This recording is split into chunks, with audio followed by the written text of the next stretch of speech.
I was in the 8th grade when I knew without a doubt what I wanted to do with the rest of my life. Sitting in an auditorium similar to this one at a junior high career day in Warwick, Rhode Island, with my bad 80s hair. There it is. I know. It's the mullet, actually. And a blue English folder in my lap, I listened intently as a local TV news anchor talked about his job, and in that moment, inspiration struck, and it stuck. Becoming a television news journalist became my dream, my laser focus. For me, declaring the career choice, that was the easy part.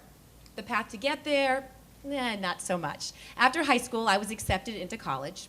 A year later, I failed my journalism entrance exam. Thanks to a learning disability, I couldn't conjugate a verb to save my life or tell you what a past participle was. In fact, I still don't think I probably could. But I knew I could write a good news story. So I proved it with written examples to the dean of the journalism department, and I got in. I worked hard. I took advantage of several internships. I joined fellow journalism students to create a TV college television station. And I graduated, not with a perfect GPA, but proudly with an award of excellence in journalism and unfortunate blonde highlights. Sensing a theme here.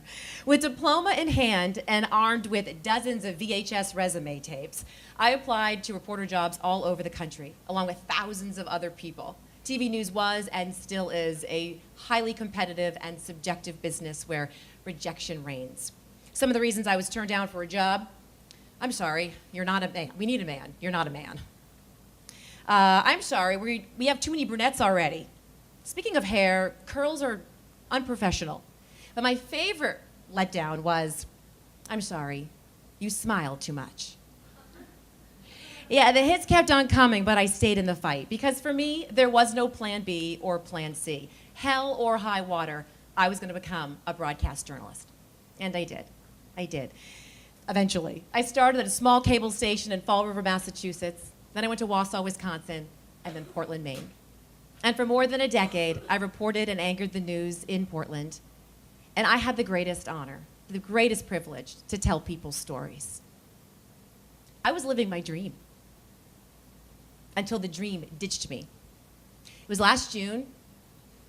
Typical morning, walked in to work, anchored the morning show as usual, and after the show was over, I was let go. Called into a conference room, I was told that the station was not renewing my contract. 15 years as an anchor and a reporter in Maine, 20 in the business altogether, and it was over just like that. As is protocol, I was escorted out of the building. I left the station for the last time, a smile on my face and my head held high. In the car, I drove home devastated, shocked, sad, angry, and feeling pretty worthless. Regardless if rejection is warranted or not, it sucks. And rejection was my new reality. And somehow rejection in your 40s feels a lot worse. I think it's the mortgage and the car payment. In the days that followed, I received a tremendous amount of support. My family, my friends, and fans, hundreds of viewers who reached out. And that buoyed me, it really did. But I knew it wouldn't sustain me. I needed to find that support and strength within myself. And it was hard, it was difficult. There was a lot to process, and the tears came easy and often. But I didn't let them stop me. And not because I didn't feel tremendous sadness or this really heavy loss, but simply, I refused to let someone else tell me when my dream was done or dictate my destiny.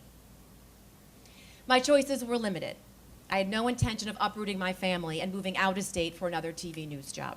Maine is our home, and it's where my husband and I want to raise our children. People kept reassuring me, Shannon, when one door closes, another will open, and I believe that, I truly do. The problem is I'm impatient. So instead of waiting for that door to open, I kicked one down. Literally, no. I realized that just because I wasn't working at a television station anymore didn't make me any less of a journalist. And it didn't take my passion away for wanting to tell great stories. So through the sadness and through the sometimes crippling anxiety, I forced myself to see this rejection for what it was, an opportunity. I woke up every day, faced a facet of fears, and found a way to move forward one step at a time. Was it easy? Hell no. It still isn't. but nothing worth having ever is. Rejection, no matter how you look at it, it's not a question of if it will happen, it's a matter of when it will happen. And when it does, we have two choices. We can either stay swimming in the deep end of destructive emotions, or we can choose to ignore them or quiet them and soldier on. I chose the latter.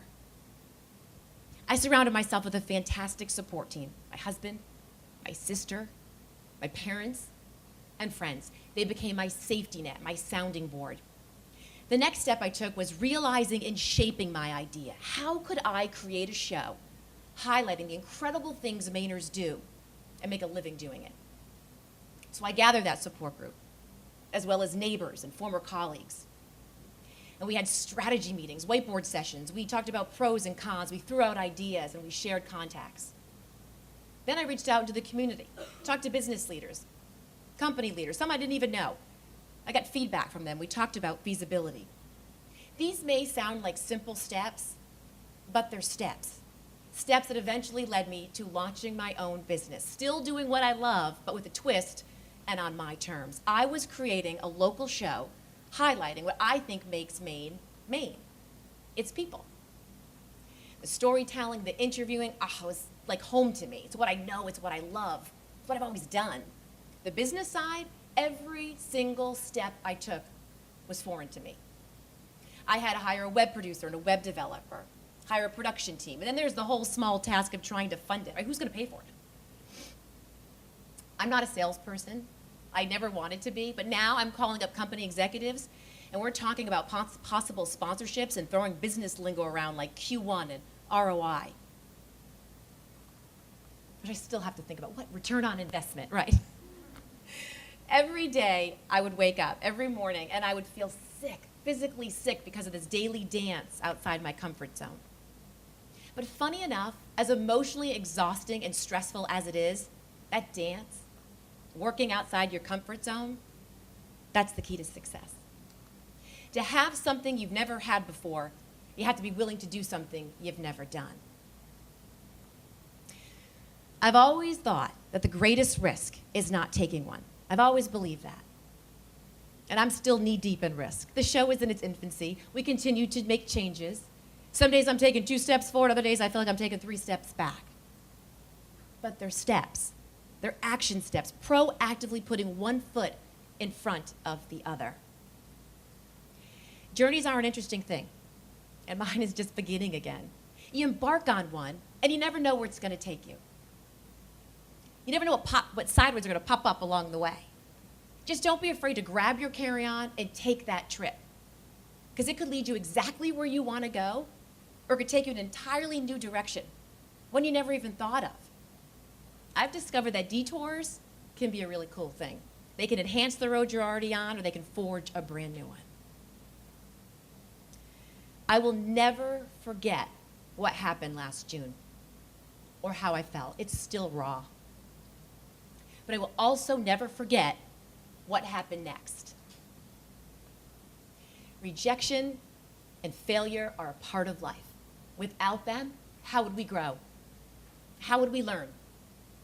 So when rejection happens to you, and I'm sorry, but it will, don't let anyone dictate your dreams or your destiny.